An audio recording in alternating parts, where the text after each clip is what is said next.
Greetings and welcome. Thank you to each and every listener for tuning in for this brand new episode of On What Brings You In. My name is Bradley Wank, and I am an aspiring mental health counselor here to discuss mental health topics, combat mental health stigma, and spread some positive energy.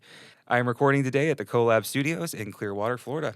Joining me today is guest Danielle Karber, who has traveled all the way from Sioux Falls, South Dakota.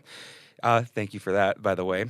She is here. She is a certified nurse practitioner and primary provider at the VA.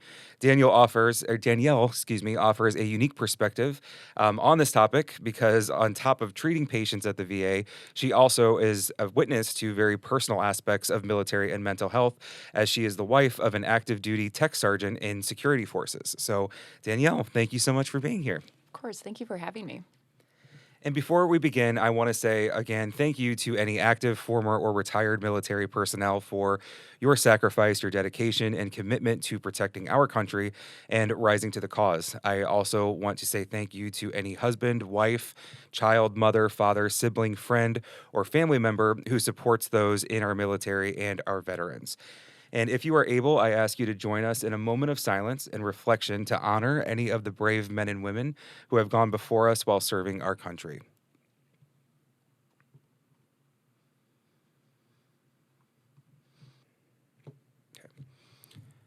The views, information, or opinions expressed in this podcast are solely the views of the individuals involved and by no means represent absolute facts.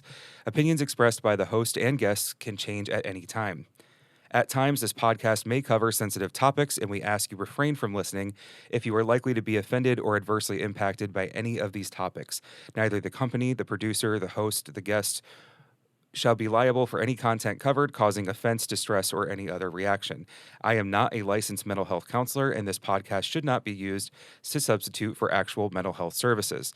Danielle's views are that of her own and do not directly relate to the views and associations of the VA or any of their affiliate institutions. One of the first things a mental health counselor will do to assess a client's environment, it's one of the first things we have to look at because we want to see what their stress factors are and how are they managing their relationships that are around them, and are these relationships healthy? Are they giving them something that is bringing them into a positive light? Is there something that is giving them what they need to go out into the world and be the best versions of themselves? And, what are their job titles? And should we consider, other avenues that might help their development go into a different level, I would say. And one of the traits of a counselor is to hold an extreme amount of empathy. And we have clients who come into us every day. They explain how an event made them feel, and often this can fall into various degrees of stress, trauma, and hardships that a counselor may never have experienced personally. So we have to make sure we keep that. And this is why we rely on empathy to understand a person better and how their experiences have shaped them. I regularly use this example that a cardiologist does not need to have experienced a heart attack in order to treat one. But the more a cardiologist familiarizes themselves with the mechanics and the physiology of a heart attack, the better off a patient will be in the long run. And I say this simply because I cannot imagine what it must be like to join the military, to offer my services, to separate from my family and my friends and my life, to train and to serve, and then eventually, try to proceed back into normative society and normative functioning and to not have any implications. And I just think it's so important because for people who don't think or feel or experience these things every single day, this is such a reality for those who are, like I said, rising above and coming to these occasions. And we train our military to be the best of the best. Our military is literally our protection, it's our soldiers, and they are subjected to incredibly harsh conditions and environments. And then often they sacrifice major components of their personality of their self to complete sometimes unimaginable tasks, all for the sake of following orders, right? So it is crucial and it's vital.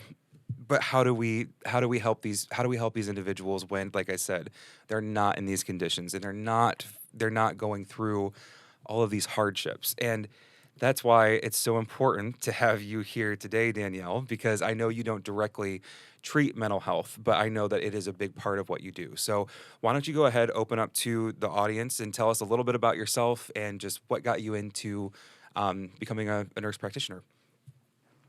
So I've always, since a kid, been kind of like a mother hen and caring for people and had a huge empathy and just wanted to go into the medical field. Like I never questioned that other than a very brief period of wanting to be an English professor just so I could read books.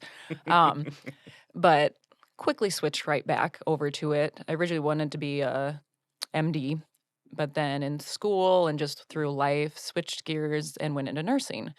And through nursing, I feel like I gained even more empathy and I just felt like I was making a difference. And because of being a nurse, I really feel like I empathize more than some other medical professionals because I've been at that bedside. I've been with the dying patient. I've helped clean them up. I've seen them start to finish and all of that. And that I feel just helps me be a more attentive provider to everything, especially mental health side of things. I worked as a cardiology nurse for 10 years, and that I liked the reference you made to the cardiology. Um, but then that's actually helped me too in the primary care profession because the heart is one of the most difficult things to understand. And I have caught a lot of cardiac conditions just because I know What to look what for. to look for. Right. And, but yeah, I actually went back to school because my doctor, I worked for Dr. Adam Stish, who's a cardiologist. He said, you should go back to school. And I was like, okay, I guess I will. And then bless my husband, he gave me his, oh gosh, I can't remember the name of it, GI Bill. He gave me his GI Bill, so it covered school, so we didn't have that added stress. I still worked full time during that time, and he actually deployed about 2 months. But after I started school, we had two Mm. kids at the time and was gone for 7 months, and it was Oh, honestly wow. super hard. Yeah. And it was tough on him too mentally because we had a 2-year-old who was barely talking and they Oh, were had such a great relationship. And then by the time he came back, he's speaking full sentences and like right. doesn't really know who is this guy. Right. Like we Right. tried FaceTime and that, but that only does so Well, much. and at that And age, yeah. Yeah. yeah, There's only so much, yeah, that you can do. and Right. such formative memories are made during that. So that I know was very hard on him mentally, and it took a while to get kind of back to that point. So yeah, and decided to work at the VA. Obviously, have a passion for veterans and just feel like I can kind of relate just by watching my husband what they go through. And I did an internship there and loved it, Mm. and then got hired on. Right. Well, congratulations. I mean, and for people who don't know, I mean, just to kind of, kind of stroke your ego a little bit. I mean, it is very difficult to get into the VA. I mean, it's a government facility, Hmm. and even though it's medical condition, I mean, or everything that's being treated there. So, I mean, I know it's not easy. So that says a lot to your personality, what you do, your profession. So, I mean, just thank you for all the work that you do, and I love that you added that piece too of just how being a nurse first probably gave you a little bit more of that edge and that empathy so that you could go in there and you could say, hey, like I kind of feel a little bit more for these patients, and not to take away from any other medical professional, but when you are there and you're seeing them and I would say working with them or treating them for as long as what you do, that had to have given you some sort of insight, I would say. So I think that's fantastic. I think it's perfect that you're there. Um, so let's kind of dive into what because this is a part of our 3-part episode on military and mental health. And just to reiterate, we've already had someone who has come on who spoke directly about their time being deployed. And then I also have talked to a gentleman that has a business, essentially a nonprofit organization that is called 22 Mohawks. And they work to help prevent or to promote suicide awareness within our vets, just so that people are aware of what those numbers and conditions are, and then working to combat that as well. So we're bringing you on because we really want to talk about that mental side with actually treating people who are going through this. Because one of the things that we've brought up in an underlining theme with both of those guests within this category is exactly what I said in the opening, which is we train, we train, we train. We teach our soldiers to be, I would say, to act without emotion, or to act without, because they have to get the job done, and then they come back into real life. And so, what has your experience been working with? I, I'd say clients. So it's hard for me to, I know for you it's patients. So what is it like to work with patients, clients who present these conditions? It can be really difficult at times just because they, like you said, have this stigma of I have to be strong, I can't show any emotion, otherwise it's weakness, and they have to suppress all these emotions, otherwise they would not be able to function, honestly, overseas with some of the things they've seen, some of the people they've lost, and just all those emotions they're feeling, and then they're thrust back into normal society, and that reintegration is tough. Because if you have a family, first of all, they've been surviving without you, have new routines, you don't know what the routines are, and then just going back to work as well if they don't, especially if they work a civilian job back Mhm. here and they just do like guards and all of that, that's a little tougher too because it's a whole different mindset and you have to start feeling again, but it's in your brain that you can't. Right. And so it's honestly, it takes several times meeting vets a lot of times for them to feel comfortable opening up to me. I ask every visit any mood changes, thoughts of self harm, those kinds of things. And a lot of times they just won't answer or they'll Mhm. just say, oh, no, I'm fine. Right. But then they'll open up and they're just like, I can't believe I told you this. And I said, well, Mm. that's what I'm here for. And I want you to be open with me. And there is such a stigma around it. It's just horrible. Mhm. And there's also a stigma around what mental health can offer to help them. So there Right. are a few vets I have that don't want to go to see the mental health provider. We have a great program. We really do at the VA. But then I will then treat them. Mhm. And sometimes I'm their therapist too. They'll open up to me and I'll just sit and listen. Oh, And wow. Wow. even I'm run behind sometimes just because I want to be thorough medically, but also with their mind. I want to focus on that. And if they open up to me and say, yes, I am suicidal Mhm. actively, and then I just talk through that. And we have a protocol for that too. But Mhm. just it's it's tough, Yeah. but it feels like I have a purpose and I feel like I'm helping people and that's why I went into this field. So, Right. Right. So mhm. let's just kind of paint this picture for the audience because I don't know if we made so as a primary care provider, I mean, and this is and correct me if I'm wrong, but the VA services are they're free essentially to veterans or active military. I don't even really know. So I'm just so we would have these patients are coming in and you are the primary care provider who is seeing them just for potentially anything that they're coming in for, but then you are also able to focus on the mental health aspect of it when necessary. Yes, correct. So, any veteran can go to the VA. There's a thing called service connection, and that determines certain things that are covered at what percent. Like if you're 50% connected, then your meds don't have a copay. If you're 100%, you can get dental. So there's just a few little caveats, but I've had a few vets who are like, oh, I didn't know I could come here. Mhm. Mhm. And so just knowing that piece is available. And then with like our mental health services, we have walk in, you present and say, I need to talk to someone. There's Mhm. always someone available, or there's the veteran crisis line that's 24/7. Like you can call it and someone will answer. Right. But yes, essentially, as the primary care provider, I do annuals, 6-month visits. There's also acute things that come in. We do have a walk in clinic, so that takes care of some of that. But sometimes if I know them, I'm like, yeah, just come in Right. and I'll see you and figure out since we've been working on this or if it's a new thing. Mhm. That way they don't have to retell their whole story to someone else. Right. And then it kind of gives them the treatment or the it gives them access quicker, I would Mhm. assume. So I'm kind of curious about what does that moment look like when someone does tell you or I don't want to say admit, but when they do feel comfortable enough to say, you know what, maybe I'm not totally okay when it comes to my mental health. So I asked that same question, and then the difference I notice is their face softens a little bit and they just look at me. And I make sure I turn and face them directly and not just be on the screen, which I try to look at them the whole time and just Hmm. type without looking at it. Right.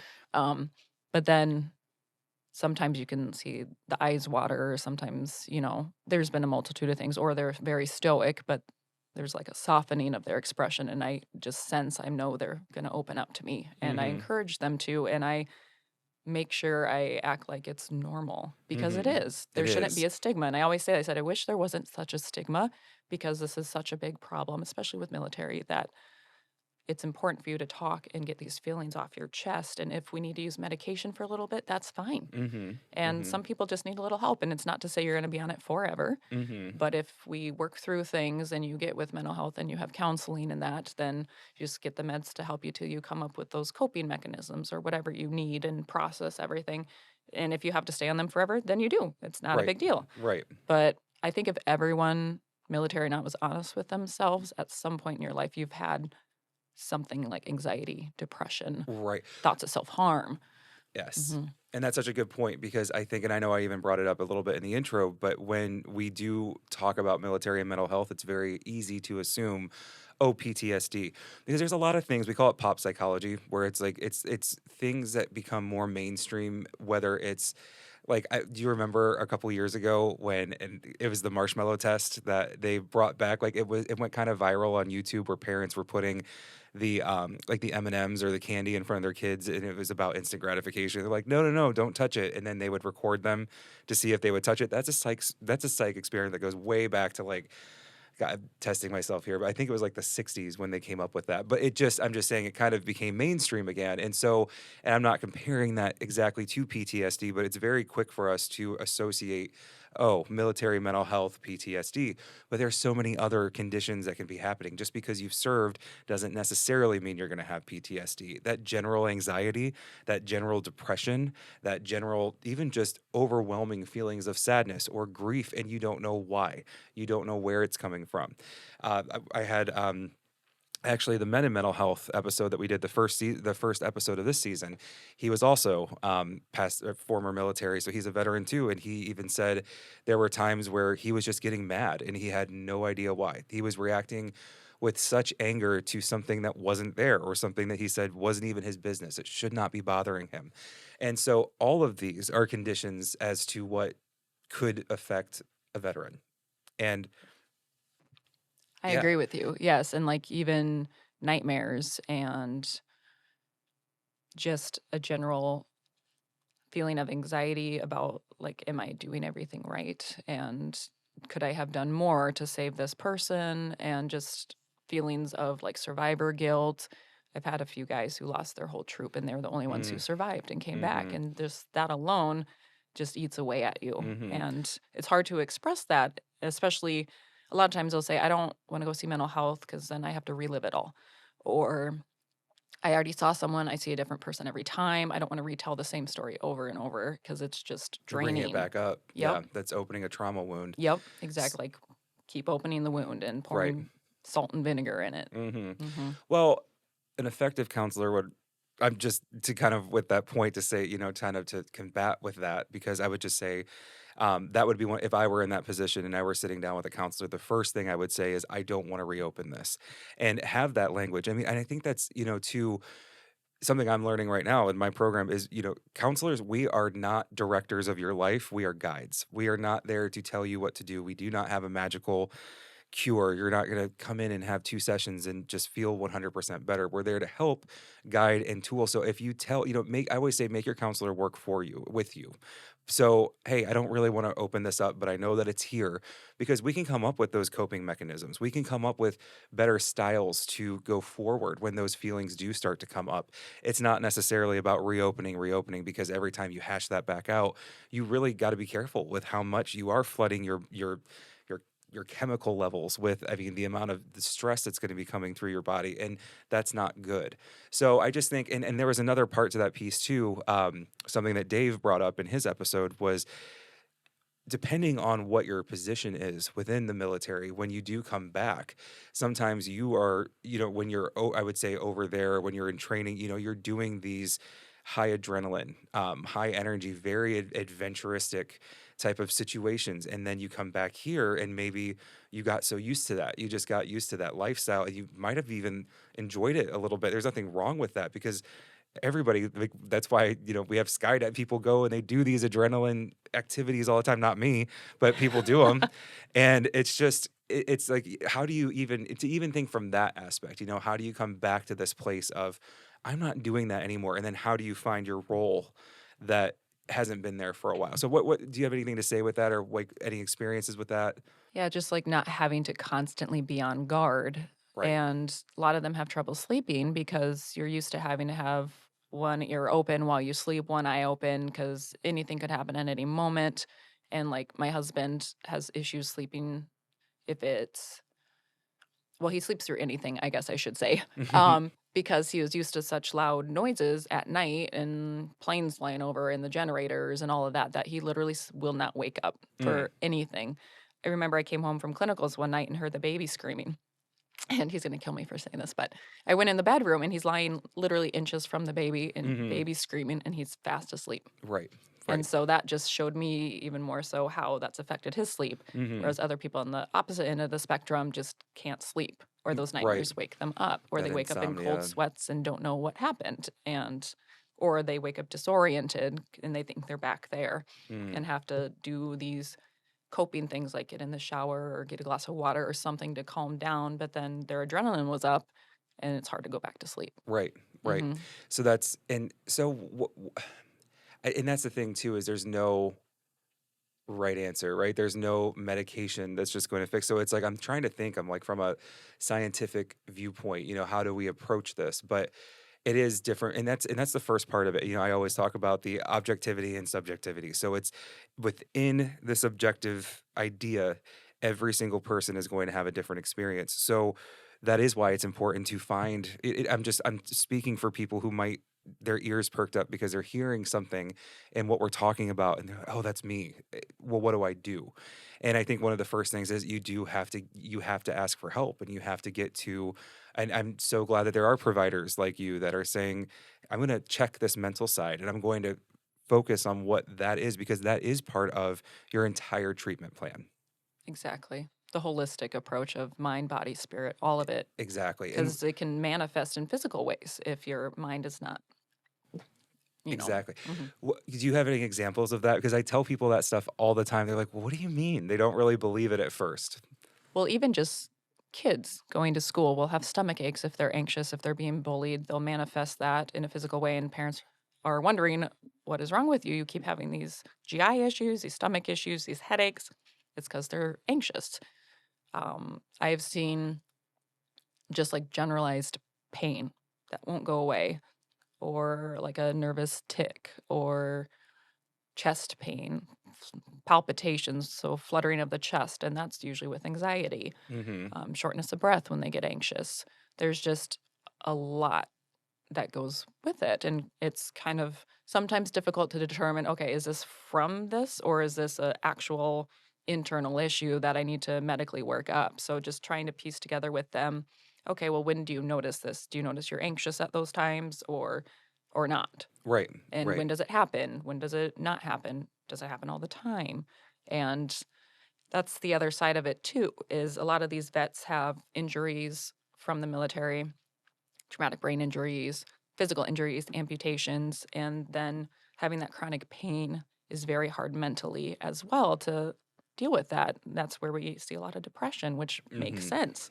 If Hmm. you chronically can't hardly walk because you hurt your back, you're going to have some depression about that if you can't do Yeah. the things you love. Right. But the physical symptoms are and I think people ignore that very quickly. And I think a lot of times like it's normal to just maybe have a headache throughout the day or you might correlate it with stress from work or family or whatever it is. But really your mind might be telling you something more and your body is reacting to that. So it is and again I'm bringing it back to that piece that I'm just so happy to hear of a provider doing that. We actually had in one of our second episode from the season.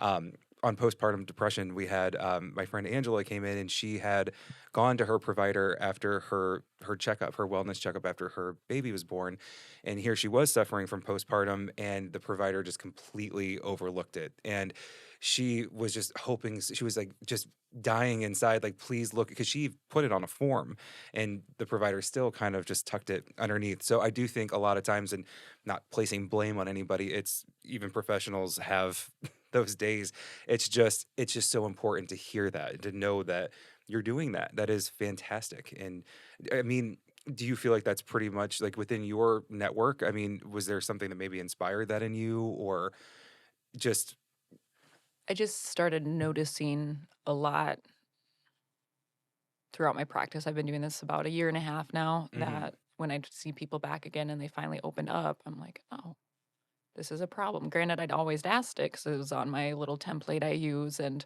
I just am well aware, for my husband and being around it, of all the mental health there is, and the fact that we have such a huge program geared towards that Mhm. made me be like, okay, this is an important thing. And I Mhm. just made sure I could focus on that because if they're not wanting to go see a professional or seek help and I'm the only person they see, Right. then that's on me if I don't ask and ask and ask and ask. And it's been hmm effective is what you're It's been saying. great. Yeah. So, I've seen some really positive feedback from vets and even just our mental health department will be like, I like if we have a veteran who says they want to talk with mental health today, they'll say, oh, they used to be on a med, they want to be on it. They'll be like, hey, Danielle, are you okay prescribing this if they don't want to come to us? I said, of course. Like, right. I will happily do that. Granted, if it gets to the point where I've tried several ones that I'm comfortable with and they're not working, I'll be like, okay, I really think it would benefit you. I'm not an expert in this field by any means. I think you should go talk with someone, even just to see what other medications we can try. Right. Right. hmm And again, just getting that full scope, that full roundedness to just be present and to be there. And that's what's I hope that is a shift or a gear that maybe another provider might hear this and think, oh wow, I really do have that ability. And this is something I should maybe follow that template, like you hmm said. Maybe it's something I should try to incorporate into my own practice. So I do think that's so important. So thank you for that. And so I know we wanted to touch on your profession, but then I know again, you have another very unique piece to this because you can give some insight to people who also who are married to in relationships with active military or veterans. So what what and again, I'm not trying, I know your husband's not here, we're not interviewing him, so I don't want to bring too much of him in here, but just what is maybe a generalized way of expressing or talking about what that is like. I mean, I know you mentioned some of the difficulties when he was deployed, but if you want to give some insight there. Yeah, so it's just always having that high expectation at the job and the stress of it and the gravity of it and all these new programs that they have to learn and the trainings and drill. And honestly, if something happens, then you get a call and you have to leave within a day or two. And granted, that always happens over big events. Right. Um, Yeah. so he's missed a few things like our baby shower and birthdays and holidays. And so that's just the constant stress of trying to make a plan and plan a vacation, then, oh, just kidding, you can't do that because we have this Right. going on. Right. And just having to have that elasticity to just go when, where, whatever, last minute. And so that is straining, Mhm. obviously. And just the job itself, with having to wear the big duty belt, he's got back issues Mm. and neck issues just from having to wear all that gear. Right. And so that alone Mhm. is stressful. Um, just because you're just going to keep re-aggravating it. It's not going to get better because you're doing this job Mhm. day in, day out. And the schedule with the profession he's in is called a Panama schedule. So they do 12-hour shifts where one week they'll work Monday, Tuesday, Friday, Saturday, Sunday. Then the next week it's Wednesday, Thursday. And it's just scattered. And then every 6 months they do where they put in for what shift they want. And sometimes it's, straight nights, straight days, Mm. and you just get what you're given. And Mhm. we were blessed for a while. He was on days for a while, but he's back on nights. And so that's just Right. straining with lack of sleep and missed family time. Right. And yeah, so just there's a lot with it. And then from my side of it too, is I have to be flexible as well and be accepting of, okay, yeah, he could leave at any minute. The deployment was an eye opener for me because I was like, oh, I can do this. So then when he's like, I have to be gone for 2 weeks, I'm like, you did it for 7 months. You can do it for 2 weeks. Granted, you have another kid in there now, but it's Yeah. okay. It's okay. Right. You can do this. Right. And then, yeah, just trying to be supportive and trying to understand because I know I won't ever know what he's all seen, what he's all gone through. He's lost several friends, in active duty or to suicide, and Mhm. just that strain he holds.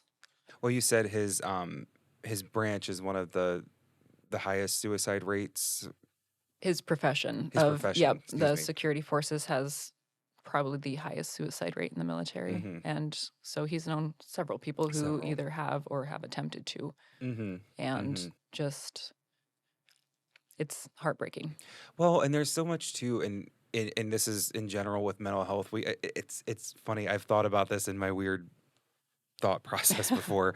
I was like, if you could almost like if you could scale things out, and actually this is something we use in counseling, but if you could scale things out like on a scale of 1 to 100, and just imagine how an event, even I pick up this water bottle and I take a drink of water, say on a scale of 1 to 100, that's impacting me 2.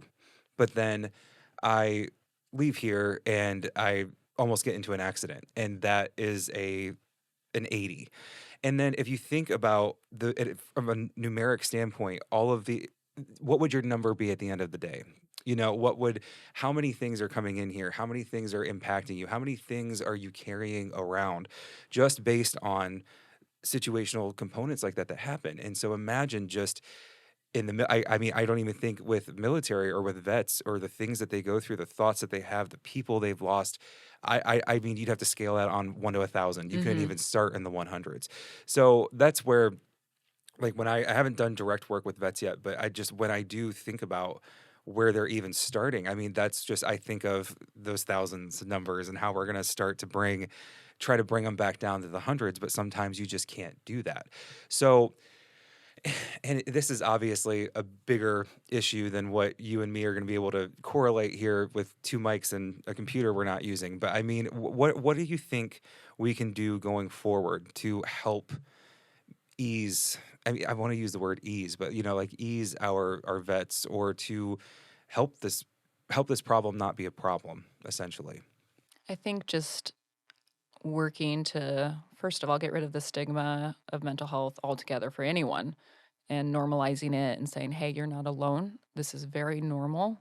And to offer that judgment free area where they can come and they know they can say whatever to you and you will not even blink twice Right. about it. Right. And just spreading the word to, other providers and just being like bringing up the fact of holistic care again. That's what we talk about all the time in school is holistic care and just stressing the importance of that, not only with veterans, but with just everyone, like with Hmm. that postpartum episode, that just broke my heart that she poured her soul out onto this form and the provider never even looked at it, Hmm. which I get, your day is busy. You're just Right. like, oh, I see these forms all the time. But even at a primary care provider, you fill out an anxiety and depression form and scale on that. And if they don't look at that, that's a missed opportunity. Right. Honestly, it's almost a sentinel event that we would call in the hospital if something you didn't prevent a negative Mm-hmm. outcome from Mm-hmm. coming and it was well within your ability and scope to prevent that.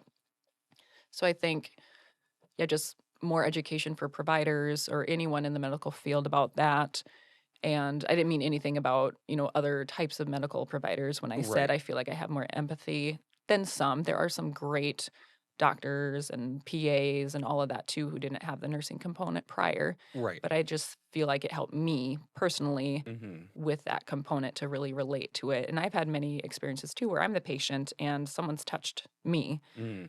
uh, emotionally and they like actually looked at me and cared. And Right. that really sticks with me too. And that's what I tell myself is I need to be that person for them because no one else is going to do it. Mm-hmm. It's on me. And that raises my stress level a little bit because I feel like I carry this a lot home Mm. if I have a tough day with a tough patient and I rack my brain, make sure I didn't miss something, or if something happens to my patient, they get admitted, I look through the chart and I'm like, did I miss something? Could I have prevented this? And then learn from that if I did Right. and just go forward from there and just remind myself, okay, I know this is going to take an extra 5 minutes, but it is worth it in the long run. And so, what would you say too? Because that just, thinking about that, you mentioned like bringing all of this home, and I know that's one of the things when we were scoping out these episodes. I mean, just full disclosure, you're friends with my partner, so and he and I were kind of working on it together. He's like, "Oh my God, Danielle would just be a great person to have on your show because she has all of these different components, all these mindsets that are going on." And I talk a lot of times about how many hats do you have to wear throughout the day, right? So, Hmm. and with saying that, what would you say though to, because I mean, I want to say, what would you say to other providers? You've kind of touched on that, but what would you say to other moms and wives who are out there who are kind of struggling with some of those things, those thoughts and feelings? know that you are doing a great job, even though it does not feel like it. We all feel every day that we fail as a parent, as a wife, as a friend, as a brother, sister, sibling, whatever. We always feel like we're failing, it seems like, but you are not. You're doing the best that you can do. And you are that person. You were in that position for a reason. No one else could do as good of a job as you are for that kid or for your spouse. This is where you're meant to be. And it's okay to feel all that stress because, especially as mothers, I feel like we wear a ton of hats. We're a wife, we're the mom who's literally responsible for their living and continuing to live. And then at work, there's such pressure to work full time and be a full time mom, but you can't do Mm-hmm. both. If you stay at home, oh, well, you should be out contributing. Or if you're out contributing, you should be home with your kids. And so it's just very tough to get all that because we feel like we have to do it all. And so just realizing you're definitely not alone. Talk to Mm-hmm. any mom and they'll be like, oh, yeah, I have so many hats. I feel scattered sometimes because I'm Mm-hmm. trying to organize all this stuff in my head. I'm the one, like you're the one, the glue that keeps everything together. And therefore, I can't break. I can't have an issue. I just don't have time for me to take care of me. Mm-hmm. I just have to make sure I do everything for everybody and it's perfect and everyone is happy. And I always get teased because whenever I host anything, I'm just anxious the whole time, going around trying to make sure everyone's happy. Mm. And my husband's stepfather actually is so wonderful. He's the only one who's ever, or the first one, I should say, who's clued in those moments. And he like sees me, he sees my stress, and Mm. he comes up, "Are you okay? What can I do for you?" Mm. And I Mm-hmm. just like, so he's that person for me in those events. And I just super appreciate that. Right. But yeah, the hat thing is It's a big it's a one. big one. Yeah. Yep. It's I think of it as like balancing the hats. Like there's this one book where some guy just keeps putting more hats on and Mm. I just like this is my life. Yeah. It's like you finally get those balance and then someone's like, "Oh, here's another one. Right. Let's do Right. this." Or Right. someone once said, "What's it like being a mom?" It's like, "Well, it's like you're drowning and then someone throws you a baby." And that's how it feels some days. It's like, "I'm drowning. Someone just threw me another baby. I don't know what to do." Yeah. And then you're holding that baby above to keep it alive and you're still drowning, but Right. Right. But moms are just kind of like you said, expected to just figure it out and know what to do. yep. I mean, you brought up something too, just in saying that, you know, relying on your support system and finding a way. I mean, no one, they always say it takes a village and no one can do it alone. And I can only imagine, especially with active military husbands, wives, whoever. I mean, if, your partner is physically not there and you still have to maintain everything, if you don't rely on your support system, I can't imagine how anybody would be able to do that. And if you don't have the best support system, you have to create one for yourself, right? I mean, you Yep. just have to figure out those people that you trust that you can rely on that can be there for you. I'm now talking from the mental health aspect of it because I'm like that because I'm thinking, how would I do that? Because I don't have the kids or the hats like that. So I can only imagine. But I would just say to any mom or anyone who is experiencing any of these would just be that support system first and then find something for self-care. And even if it is 10 minutes, because I know I have this girlfriend back home. I love her so much. And she was so overwhelmed at one point in her life. And I was like, just take 15 minutes and take a shower. Like just take a shower and have your husband watch the kids and put on some spa music and find, I don't know, some eucalyptus soap or something and just make 15 minutes for yourself. And that's all that you need. Just start there because after that you can go on and just find these little ways. So do you have any ways that you implement your self-care or that you look for that in your moments that you can spare? Yeah, so I need to get better at that. We all do. Yes. We all do. um, but just kind of what you said too, it's allowing yourself to rely on your support system, like you said in the postpartum one too, not being afraid to ask for help. It doesn't mean you're weak. I had that problem when he was deployed. I felt like I had to do everything and I would feel bad if I asked for help. So very, very rarely did I. Hmm. It would be more so, okay, great, the heater broke. I don't know what to do. And so I Right. would phone a friend and be like, hey, can you come look at this? Like, Yeah. I'm not good at this stuff. Yeah. Um, but that's always been me. I've always just tried to suck it up and do it and not ask for help because I makes me feel weak. But when I have asked for help, I'm so happy I did. And yeah, just taking that time. to yourself. And yes, I'm going to reference Bluey, the kid show. It's wonderful. But there's an episode where the mom's like in the kitchen, and one kid's being noisy, one kid's telling them knock knock jokes that don't make sense, and she's trying to cook. And then the dad comes home, and she's like, "All right, food's in the crock pot. I just need 20 minutes where no Mhm. one talks to me." And Right. the whole episode is about him trying to keep the kids away from the mom so she can have 20 minutes. And that honestly helped me. I'm like, you know what? It's okay. I can try this self-care. Granted, a lot of it I do after the kids go to bed. Mhm. I'll like work out, take an extra long shower, do a face mask, just lie down with the mask on and relax. Um, have a glass of wine from Yeah. time to time, Mhm. and or spend time with my spouse if the time allows and he's home. Right. And we like watching shows. And one of the best things we've done, I'll put a little plug in here for couples, but making date night a priority Yep. and, finding someone you trust. Granted, if you don't have family around, find a wonderful babysitter. Like ask around, ask your friends who they use someone from the daycare, Mhm. and just take that time and purposely go with your spouse, because a lot of times we see divorce, which we know that's very common, unfortunately, but it's happens a lot after the kids are gone, Mm. after they're out of the house, because you've spent so much time focusing on these little humans, which they should be a priority for sure. Mhm. But you really need to set your spouse above that, because Mhm. when they're gone, if you don't know each other and you have nothing in common anymore because you don't do Right. anything, Right. then it's a problem. So we personally were very lucky. My parents lived like 3 minutes from us. So every other Saturday, we go to dinner and a movie because that's Right. what we like to do. Right. And it's just nice. And we made a rule recently that, okay, whenever we go out, we just talk about the kids. We're not going to do that. We're going to purposely not talk about the kids. And if we do, we're going Yeah. to catch ourselves and actually Right. talk about, hey, what's going on at work? Or, hey, do you have any new goals, dreams, aspirations? And we have a little book where we actually write in house goals, like what we want to see with the house, personal goals, like Mm. I want LASIK someday. That'd be great to not wake up and be blind, Yeah. especially if the apocalypse Yeah. happens and I have Yeah, no glasses. I'm done. Oh, I know. So, I've thought of that before yep, too. I was like, I always stock up on my contacts yep. too. I'm like, oh man, you never know. hmm And then just two, like if you're not into movies, um, asking your spouse, what is something you like to do? And even if it's something you have no desire to do, go do it with them Yeah. and just Yeah. focus on how happy it makes them. We actually are part of a marriage group at our church, and that's one of the things we talk about. And there's this one couple who she really wanted to go to this concert, and he's like, I have no desire. And then we saw him the next week, and he said, it was a blast. Like just seeing her singing all the songs and just her Yeah. energy and like how happy I made her. And then it's always reciprocated, like, okay, it's your turn. What do you want to do? Right. Let's go do it. And I love that you're bringing that up too, because it's I always say too, just even just doing new things, something that you've never done before, neither one of you, and doing that together, because even if it sucks, you can laugh and joke about how Mhm. much it sucked and how much we're never gonna do that again. Yeah. But at least you did it and you tried it. Kenny and I went and we both jet skied for the first time, and we had the most fun. I mean, That's what he's. it was so much fun.